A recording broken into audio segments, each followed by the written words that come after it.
কি কারণে সকালে উঠে আমার ছেলে আমার উপরেই চটে গেল। তোমরা ভিডিওটা দেখতে থাকো, আশা করি বুঝতে পারবে।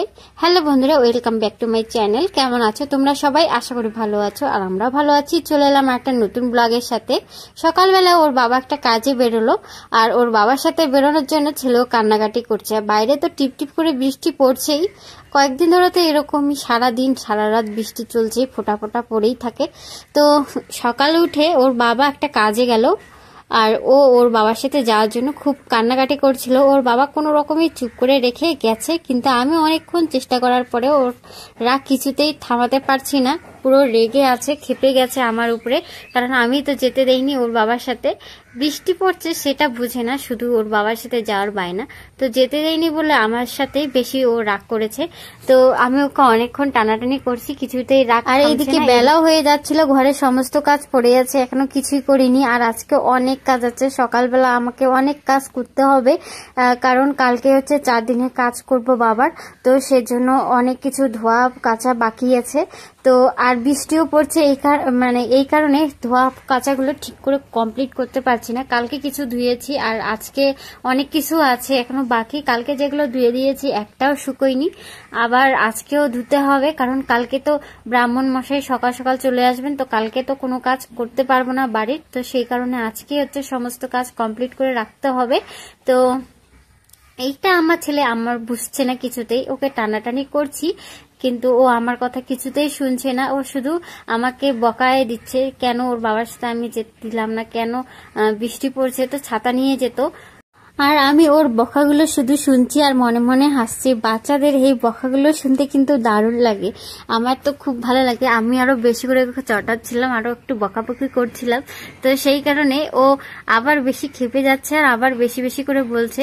তো বন্ধুরা, আমার বিছানাটা গোছানো কিন্তু হয়ে গেছে, আর এইদিকে কিন্তু একটা কোল বালিশ আর বালিশ নিয়ে আমার ছেলে বসে আছে, ওটাও কিছুতেই দেবে না, ওটা ওর কাছেই রেখে দেবে, আমাকে দেবে না। দেখো এইদিকে আমি বিছানাটা এদিকে ঝাড়তে ঝাড়তে ও কিন্তু ফট করে এইদিকে চলে গেল, আর আসার পরে ওর কোল বালিশ আর ওর বালিশটা ধরে আছে, ও কিছুতেই গোছাতে দিবে না ওই দুটো। ওর বালিশ দুটোই ও রেখেছে, যেটা ও রাত্রেবেলা মাথা দেয় যেটাতে, আর যেটা ধরে শোয় আর কি। তো সেই দুটো বালিশ নিয়ে ও আছে, ও আমাকে কিছুতেই ওই দুটো আর কি ঠিক করে রাখতে দেবে না। তো অনেক কিছু বোঝানোর পরে ছেলে ওইদিকে চলে গেল রাগ করে। আবার রাগ কিন্তু এখনো থামিনি, রাগ কিন্তু ওর চলছেই। তারপরে আমি বিছানা গুছিয়ে চলে এলাম বাইরে, ওকে নিয়ে কুয়োর পাড়ে চলে এসেছি, কারণ ও এখনো ব্রাশ করেনি, আমিও এখনো ব্রাশ করিনি। ওর তো সেই জন্য দুই মাই ছেলে এখন চলে এসেছি কুয়োর পাড়ে ব্রাশ করতে। আর ব্রাশ করতে এসে আমি ছেলেকে একটু কোলে নিয়েছি, ওকে মানানোর চেষ্টা করছি, কারণ বাচ্চাটা অনেকক্ষণ ধরে আমার উপরে রেগে আছে। দেখো রেগে একদম গালগুলো ফুলিয়ে রেখেছে। এমনিতে তো অসুস্থ, আর বেশিক্ষণ রাগটাগ করে থাকলে ভালো লাগে না, তো সেজন্য ওকে কোলে নিয়ে একটু আমি ওর রাগটা ভাঙানোর চেষ্টা করছি। তো বন্ধুরা দেখো, ওকে অনেক বোঝানোর পরে ওর রাগটা কিন্তু একটু থেমেছে, আমার সাথে কিন্তু খুব ভালোভাবে কথা বলছে এখন। তো যাই, এখন আমি ওর জন্য ব্রাশটা নিয়ে আসি, ব্রাশটা করিয়ে দিই, তারপরে আবার খাবার বানাতে হবে। তারপরে খাবার বানানোর পরে তারপরে কাজগুলো শুরু করব। আর এইদিকে দেখো চারদিকে কিন্তু ভেজা ভেজা হয়ে আছে, আর এইদিকে 1 ফোঁটা 2 ফোঁটা বৃষ্টিও পড়ছে। আর ওয়েদারটা দেখেই বুঝতে পারছো আকাশটার মানে যখন তখন বৃষ্টি নামছে, সকাল থেকেই বৃষ্টি হচ্ছিল, এখন একটু কমলো। তো ছেলেকে নিয়ে সেই সুযোগে বাইরে এলাম, আর মনে হচ্ছে যে এখনই আবার বৃষ্টি নামবে। আর এইদিকে তো কাজের বাহার, মানে কি বলবো, আর ঘর মোছা ধোয়া কাচা কিছুই হচ্ছে না ঠিক মতো করে। আকাশটা ভালো থাকলে তো এই কাজগুলো একদিনে কমপ্লিট করে নেওয়া যায়, কিন্তু আকাশটাই এরকম করে রেখেছে। কালকে কতগুলো কাপড় ধুয়ে দিয়েছি, তার মধ্যে থেকে একটাও শুকোয়নি। আর আজকে তো আবার ধুতে হবে, কারণ কালকে তো বাড়িতে অনুষ্ঠান, আর অনুষ্ঠানের সময় বাড়িতে কাপড় চোপড় না ধুলে কি হয়। আর তাছাড়া অনুষ্ঠানটাও এরকম যে কাপড় চোপড় না ধুলে হয়তো অনুষ্ঠানটাই সম্পূর্ণ হবে না। আর বাড়িতে অনুষ্ঠান থাকলে কাপড় চোপড় ধোয়াধুয়ি বা ঘরটার মোছামুছি ভালো করে না করলে মনটাই শুদ্ধি শুদ্ধি লাগে না, আর অনুষ্ঠানটা কি করব। তো যাই হোক, মানে যতই খারাপ অবস্থা থাকুক না কেন, কারণ এই অনুষ্ঠানটা তো আর পিছিয়ে নেওয়া যাবে না। অন্য কোনো অনুষ্ঠান হলে তাও পিছিয়ে টিছিয়ে করানো যেত, কিন্তু এই অনুষ্ঠানগুলো তো আর পিছনে যাবে না। যে করেই হোক, যতই অসুবিধা হোক, কমপ্লিট করতেই হবে।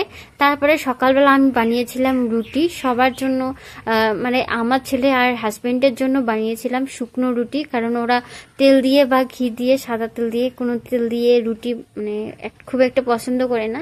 কিন্তু আমি আবার সাদা মানে শুকনো রুটি খেতে পারি না, আমাকে তেল দিয়ে হোক বা ঘি দিয়ে হোক একটু দিতেই হয়, না হলে আমি রুটি খেতেই পারি না।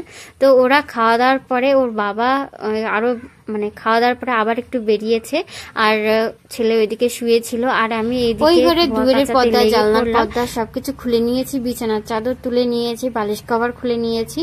আর এই ঘরে এখন চলে এলাম, কারণ এই ঘরটা এখনো বাকি আছে। এই ঘরে ঝাড়াঝাড়ি চলছে, মাকড়সার জাল একটু একটু হয়েছিল, তো মাকড়সার জালগুলো প্রথমে ঝেড়ে নিই, তারপরে হচ্ছে বিছানার চাদরগুলো তুলবো। আর এইদিকে কিন্তু দেখো আমার নাইটির অবস্থাটা দেখো, গলাটা এত বড়। এটা একটা পুরনো নাইটি ছিল, কিন্তু কয়েকদিন ধরে জামা কাপড় না শুকানোর কারণে আমি তারপরে এইদিকে আমার ঘর ঝাড়া প্রায় কমপ্লিটের দিকে। মাকড়সার জাল হয়েছে, কোনাগুলোতে একটু হয়েছে, আর বাদ বাকি জায়গায় হয়নি, কারণ কয়েকদিন আগে আমি ঘরটা ভালো করে ঝেড়ে নিয়েছিলাম, তাও আজকে নিয়মের জন্য ঝাড়ছি। আর তাছাড়া একটু একটু হয়েছিল।